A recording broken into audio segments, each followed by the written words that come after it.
మరి ఇంత సిండికేట్ ఉన్నప్పుడు ఇది ఈ ప్రభుత్వం రేవంత్ రెడ్డి ప్రభుత్వం ఉండదు అని ఒకళ్ళు ఇంకొకళ్ళేమో ఏక్నాథ్ షిండే కాబోతున్నాడు ఆయనే అని చెప్పి ఇంకొకళ్ళు ఇట అంటున్నారు కదా. అంటే మొన్న ప్రధానమంత్రిని కలిసిన తీరు మేరే బడే బాయ్ అని మేరే చోటే బాయ్ అని నీ నా బుద్ధులు ఒకటే తిరుగున్నాయని ఇద్దరిని ఒకటి పొగడుకోడు అవన్నీ చూస్తే ఏమన్నా అవుతుందేమో అని ఒక డౌట్. అన్న రాజకీయాలు ఏవైనా చిత్తం లేదన్న, ఏమన్నా కావచ్చు ఏమన్నా కావచ్చు. ఇప్పుడు ఏదన్నా వీళ్ళంతా కాంగ్రెస్ పార్టీతో పుట్టినోళ్ళు కాదు కదా అన్న, కాంగ్రెస్ పార్టీలనే పుట్టుకతోని ఉన్నోళ్ళు కాదు కదా. అన్నీ తిరుగుకుంటూ వచ్చి వాళ్ళకి ఏం పడబడితే ఈ పార్టీ కాకుండా ఇంకో పార్టీ 2 నిమిషాలు కండువా మార్చలే కానీ 2 నిమిషాల్లో మారుస్తారు. ఇట్లా తీసేస్తారు 2 నిమిషాలు. వాళ్ళకేమైతే ఏమన్నా కావచ్చు. రేపు కాంగ్రెస్ పార్టీ ఎవరు నా పార్టీ అని ఎవడు అనుకుంటలేడు. అలా మేము అనుకుంటున్నాం మౌన పక్కన పెట్టి. ఎందుకు రేవంత్ రెడ్డి ప్రతి వేదిక మీద కూడా నా ప్రభుత్వాన్ని పడగొట్టే ప్రయత్నం చేస్తున్నారు అని చెప్పి ప్రతి వేదిక మీద అంటున్నారు? ఎందుకు ఎట్లా బలగొడతారన్న? ఎవరు బలగొడతారు? ఎవరు బలగొట్టరు? అంత శక్తి లేదు. ఎలక్షన్ తర్వాత బీఆర్ఎస్ మొత్తం కనుమరుగు అయిపోతుంది. బీజేపీ కాంగ్రెస్ మధ్యలో ఫైట్ నడుస్తుంది. అందులో వీళ్ళు బీజేపీలో అంత ఈసారి ఈ పార్లమెంట్ ఎలక్షన్లో కిషన్ రెడ్డి ఎగిరిపోతాడు. సికింద్రాబాద్ పక్కా ఓడిపోతుంది. సికింద్రాబాద్ ఓడిపోయినాక అంతా కొత్త తక్కిన దగ్గర అంతా కొత్త బీజేపీ వాళ్ళే ఉంటారు. దాని మీద ఫోకస్ పెట్టి అది అన్న కొన్ని జరగవచ్చు. ఎవరికి ఇంటర్నల్గా ఏం మాట్లాడుతుంటో ఎవరితో ఏం సంబంధాలు ఉన్నాయో తెలియదు కదా అన్న. ఇలా మల్లారెడ్డి అంటాడు ఈయన బిల్డింగ్లో కొడితే డీకే శివకుమార్ దగ్గర పోయినంటే డీకే శివకుమార్ అపాయింట్మెంట్ ఇచ్చిందంటే ఏం సంగతి ఇది? ఎట్లా అసలు అపాయింట్మెంట్ ఎందుకు ఇవ్వాలైనా? ఇవ్వాల్సిన అవసరం ఏముంది? సో ఇప్పుడు అసలు ప్రభుత్వం ఉంటుందా? ప్రభుత్వం ఖచ్చితంగా ఉంటుంది అన్న, సుస్థిరంగా ఉంటుంది. అదే ప్రభుత్వం ఉంటుంది, కాంగ్రెస్ ప్రభుత్వం. రేవంత్ రెడ్డి ఉంటాడా ముఖ్యమంత్రి? రేవంత్ రెడ్డి ఉంటాడు అన్న, ఏమవుతుంది ఏం కాదు. Revanth Reddy good manager. ఎవరిని ఎట్లా మేనేజ్ చేయాలి? ముఖ్యమంత్రి పక్కన డిప్యూటీ సీఎం ఉండాలి. ముఖ్యమంత్రి పక్కన ఇరిగేషన్ మినిస్టర్ పక్కన రోడ్స్ అండ్ మినిస్టర్ పక్కన కిందేసి పీట మీద గుగబెట్టిన బట్టి విక్రమార్కను. దాని క్లారిటీ ఇచ్చాడుగా బట్టేవాడు అని ఇయనికి క్లారిటీ. బట్టేవాడు ఇయనికి బట్టేవాడు నువ్వు ఏ కోటలో కూర్చున్నావు? బట్టి విక్రమార్క. నువ్వు తెలంగాణలో ఉన్న దళిత బిడ్డల ఆత్మగౌరవంగా సూచికగా నేను కూర్చోబెట్టిన నన్ను. డిప్యూటీ చీఫ్ మినిస్టర్ హోదా ఏంది? ఎవరి పక్కన కూర్చోవాలి? చీఫ్ మినిస్టర్ పక్కన డిప్యూటీ సీఎం పక్కన మినిస్టర్స్ కూర్చుంటారు ప్రోటోకాల్ ప్రకారం. వీళ్ళకు దేవాదాయ శాఖ మంత్రి కూర్చుంటారు. ఆమె మంత్రిత్వ శాఖ కార్యక్రమం కాబట్టి. నువ్వేడ కూర్చున్నావు? నేను కూర్చున్నాను. నువ్వేమని వాననికి నీకేం ధైర్యం? నీకు ఇది నా ఇష్టపడిన ఏం శాసిస్తున్నావు? బొంగు శాసించినావు నువ్వు. దాదాపు ఇప్పటికీ 30 పోస్టులు ఇస్తే నీ శాసనం ద్వారా వచ్చిన పోస్టులు ఏంటి?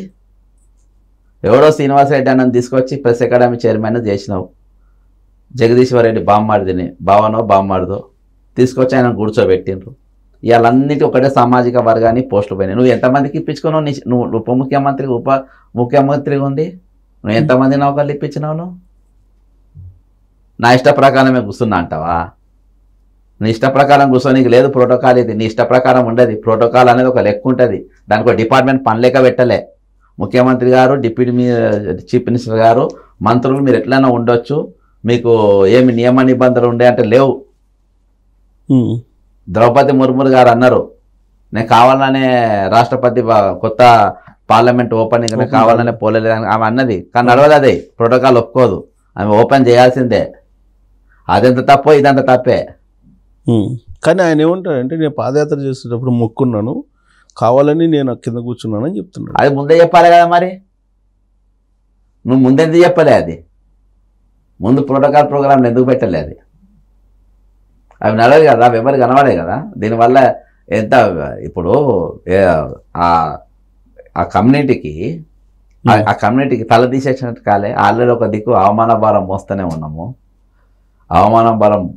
ఉన్నాము. నేను పేరుకు పకరది బాగున్న ఇల్లు పెట్టిండ్రు. ఫస్ట్ 4 ఫోటోలు ఉండేది పేపర్ అడ్వర్టైజ్మెంట్లలో. 3కి వచ్చింది, 2కి వచ్చింది, ఇప్పుడు ఒకటే అయిపోయింది. అందుకని నేను ఒకటే గెలిపిస్తారు 14 సీట్లు అన్నది. అంతేనా?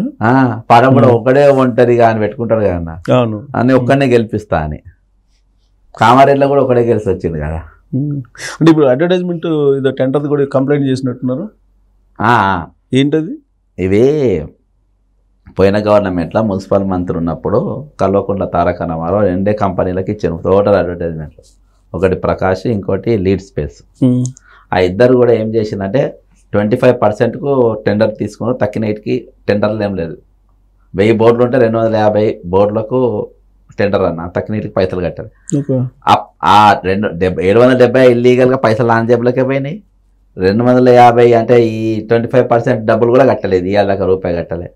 అందులో మొన్న కంప్లైంట్లు అవి ఇస్తే ఒక అసిస్టెంట్ మన ఎగ్జిక్యూటివ్ ఇంజనీర్ను ట్రాన్స్ఫర్ చేసిండ్రు, ఆయన అట్నే ఉన్నాడు. ఇప్పుడు కూడా ఫైల్ దానకిషోర్ దగ్గరనే ఉన్నది. అడ్వర్టైజ్మెంట్ అంటే చిన్న అడ్వర్టైజ్మెంట్ కంపెనీలు దాదాపు 1000 మంది ఉంటారు. వాళ్ళందరినీ చంపేసి వీళ్ళిద్దరినే బతికించి ఆ 2 పైసలు వాళ్ళ దగ్గరికి పోయేటట్టు చేసి ఇప్పుడు దానకిషోర్ అంటే వాడు మళ్ళీ మేఘానే మోస్తుండు. మొన్న మేఘా 2 వాటర్ ప్లాంట్లు ఉంటే అవి ఓపెన్ చేయడానికి రేవంత్ రెడ్డి గారిని ఎంబడి పెట్టి తీసుకుపోయాడు మున్సిపల్ మంత్రి కాబట్టి. ఈ అడ్వర్టైజ్మెంట్ కూడా వాళ్ళకే ఫేవర్ అయ్యేటట్టు చేస్తుండ్రు. కాబట్టి ఆ ఫైల్ ఇప్పుడు సంవత్సరం మేఘా ఏమో ధనాదన్ ఫైల్ క్లియర్ అయిపోతాయి, అలా పైసలు వస్తాయి. కాబట్టి దానకిషోర్ గారి దగ్గర ఉంది.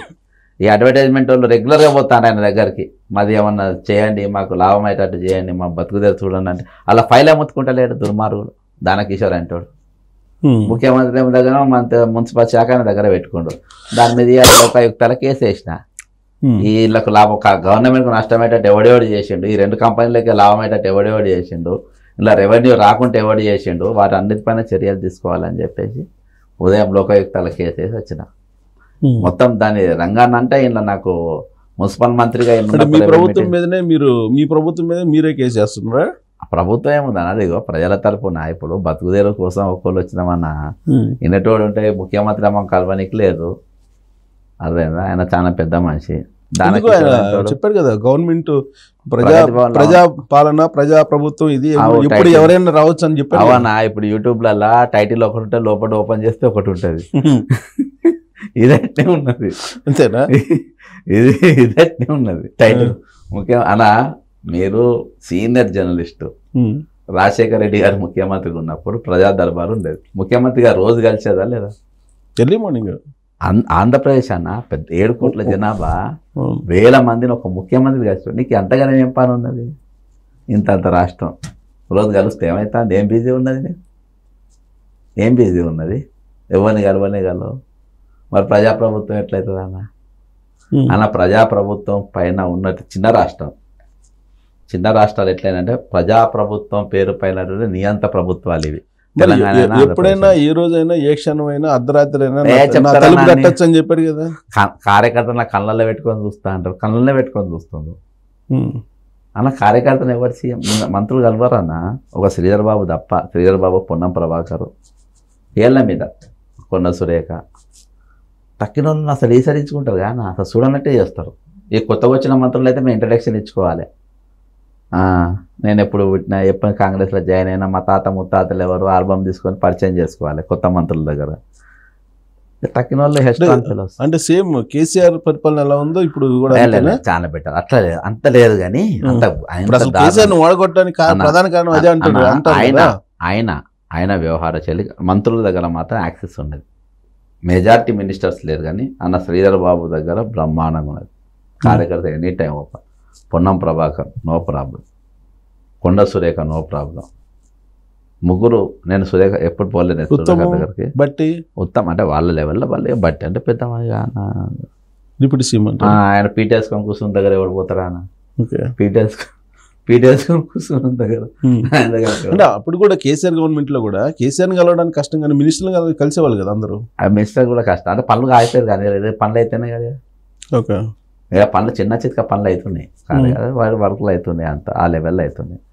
కాకపోతే ఎక్కువ శాతం ఏంటంటే కాంగ్రెస్ పార్టీలో ఉన్న మంత్రులు తక్కువ ఉన్నారు కాబట్టి. నేను ముగ్గురు కాంగ్రెస్ వాళ్ళు ఉన్నారు కాబట్టి కాంగ్రెస్ వాళ్ళ పనులు అవుతున్నాయి. తక్కిన వాళ్ళకి మైగ్రేటెడ్ కాంగ్రెస్ వాళ్ళకి ఎక్కువ పాలిటిక్స్ అవుతుంది. పారాచూట్ వేరే పార్టీలకు వెళ్ళి వచ్చిన వాళ్ళ పనులు ఎక్కువ అవుతున్నాయి. కాంగ్రెస్లో పుట్టి కాంగ్రెస్ ఉన్న వాళ్ళకి తక్కువ పనులు అవుతున్నాయి. అది లేకుంటే ఓవరాల్గా గవర్నమెంట్తో ఏం మనం పెట్టలేమన్నా. మనది ఏంటంటే డ్యామేజ్ కంట్రోల్ ఫస్ట్కి వెళ్ళి చేస్తే బెటర్ అని. మనం పార్టీకి నష్టం కాకుండా ఒక భయం భక్తి అనేది ఉండాలి. ఇవాళ మా రోజు మేఘా కృష్ణారెడ్డి పేరు మైహోమ్స్ పేరు చేయబట్టి ఇలా ఒక నోటీస్ అన్న పంపారు. భయం పోతారే మేఘా కృష్ణారెడ్డి కూడా ఇట్నే పంపుతారు కావచ్చు. పంపేదాకా ఇదే పని ఉంటుంది అన్న. లేకుంటే మనం కంట్రోల్ చేయలేం. ఏఐసిసి మానిటర్ చేయదా అనా ఏఐసిసి మానిటర్ చేయదా? ఏఐసిసికి ఎవరు భయపడుతున్నారు ఇప్పుడు ఇక్కడ? అంతేనా? ఒకప్పుడు ఏఐసిసి అంటే భయం భక్తి ఉండేది, ఇప్పుడు టోటల్ పెటెంట్ హక్కులు ఇచ్చేసిండు కదా. అసలు ఇప్పుడు వీళ్ళని చూస్తేనే వర్కర్ను కాపాడుకోలేకపోతుంది ఏఐసిసి. ఓకే, ఓ వర్కర్ ఇంట్రెస్ట్ను కాపాడుకోలేకపోతుంది, ఓ డిసిజన్ తీసుకోలేకపోతుంది. వాళ్ళు ఏం చేయగలుగుతారన్న, వాళ్ళు ఏం లేదు ఇప్పుడు. సో రాబోయే రోజుల్లో మరి లోక్సభకు సంబంధించి ఆల్రెడీ ఇవాళ రేపు ప్రకటిస్తారు అంటున్నారు కదా అభ్యర్థుల్ని. ఇవాళ రేపు వస్తాయా? ఇంకా టైం తీసుకుంటుంది? అయిపోతుంది. సో ఎంఐఎం తోటి ఏదో పొత్తుందా? పొత్తేం లేదు కానీ కలుస్తుండ్రు కదా, ఏమైనా ఇంటర్నల్గా ఏమైనా అయితే అవుతుండ్రు. అంటే ఈ మధ్య కొంచెం దగ్గరైనట్టున్నారు కదా వాళ్ళిద్దరు. దగ్గర ఏమన్నా బిజినెస్ వాళ్ళది, గవర్నమెంట్ ఎవరు ఉంటే వాళ్ళకి దగ్గర ఉంటారు. ఓ కిరణ్ కుమార్ రెడ్డి ఒకటే దగ్గర రానియాలి కానీ తక్కిన వాళ్ళందరూ దగ్గరనే ఉండే కదా. చంద్రబాబు నాయుడు కూడా దగ్గర రానియాలి, తక్కిన వాళ్ళందరూ దగ్గరనే ఉన్నారు. అందుకనే వాళ్ళు 6 సీట్లకు వచ్చింది, లేకుంటే 2 సీట్లు కదా వాళ్ళు. లేకుంటే 8 సీట్లు వాళ్ళకి ఎక్కడి అన్న, 6-7 సీట్లు ఎక్కడి వాళ్ళకి, 2 సీట్లకు పరిమితం వాళ్ళు. ఎవరు రూలింగ్లకు